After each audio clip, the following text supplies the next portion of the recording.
Please subscribe and like this video to see more crafting content. Today I'm going to make some magnets with my Cricut.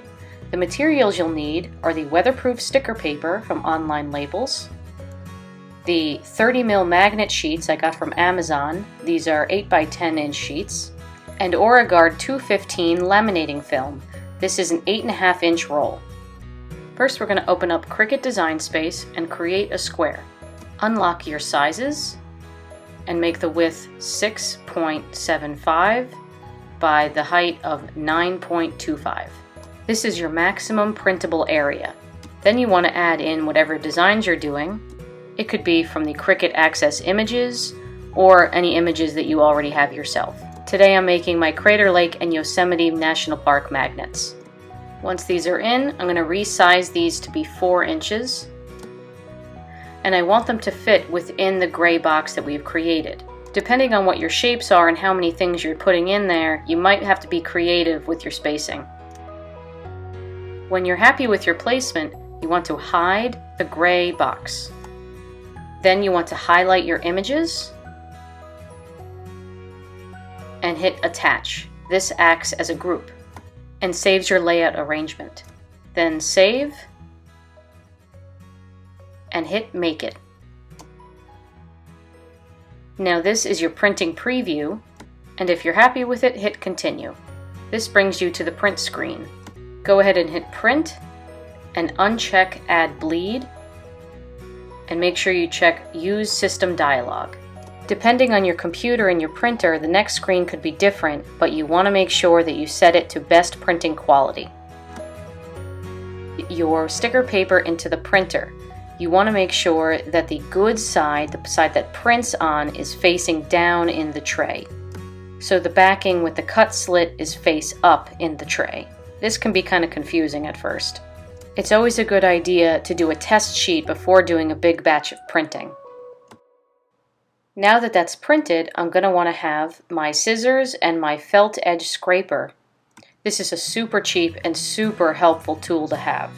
I'm going to cut off the excess paper on my sheet so that it does not stick to the cutting mat. Then I'm going to grab my Oraguard and cut it to size.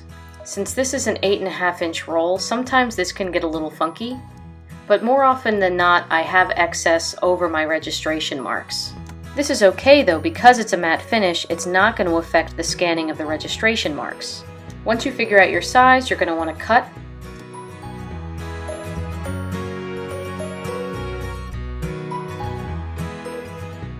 Figure out the best alignment for your sheet. Then you're going to flip it over with the grid side down and peel back a small corner of the paper backing. Then you smooth down the sticky corner using your felt edge scraper and begin to smooth down the film while also picking up the paper backing. This should be one smooth stroke, and then smooth down the other areas of the sheet as well.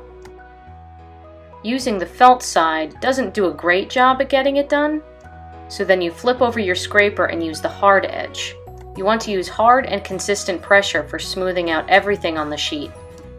Make sure there are no bubbles, no creases, and that everything is adhered as it should be. Here we have the pink fabric grip Cricut mat. This has seen better days, but still considerably sticky. Then I'm going to want to trim my magnet sheet, and the scraps that come from this can be used for smaller projects or other custom orders. I try to waste as little as possible. Then, once your paper and your magnet sheet are lined up, I'm going to stick them onto the Cricut mat. I make sure that there is some sticker paper around the edges of the magnet sheet so that everything stays in place. The corner of the paper should be aligned to the 0, 0 mark on the mat. Then smooth this on and carefully peel back the paper from the sticker sheet. This is going to be directly adhered to the magnet itself. It is very important to make sure that there are no bubbles or creases in this process and that everything is fully adhered. Also make sure that those little edges of the paper are sticking to the mat directly so that everything is secured and nothing slips around in the cutting process. Then in Cricut Design Space, you're going to choose the tooling leather 1.6mm cut setting on more pressure. Once at the Cricut, you move all the star wheels all the way to the right and remove the standard cutting blade from its housing.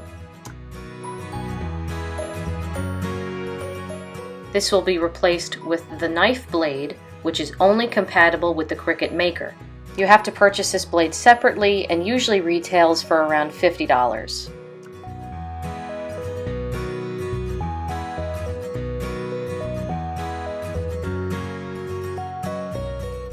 Then to put in your mat, the arrow hole goes in first, and the mat should be aligned within the side guides.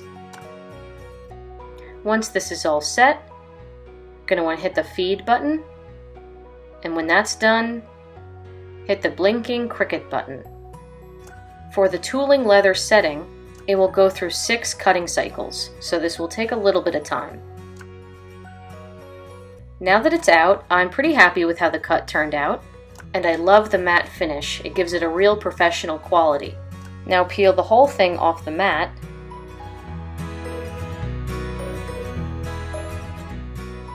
but know that this didn't cut all the way through the magnet. You're going to have to push through the magnet manually. Remember to be careful when doing this because the cuts can be delicate and it could also rip the magnet. Depending on what your shape is, this could be a little stressful.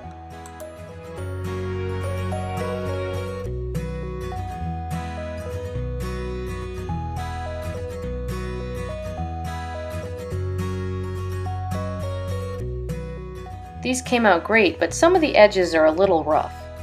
But there's a way to fix that.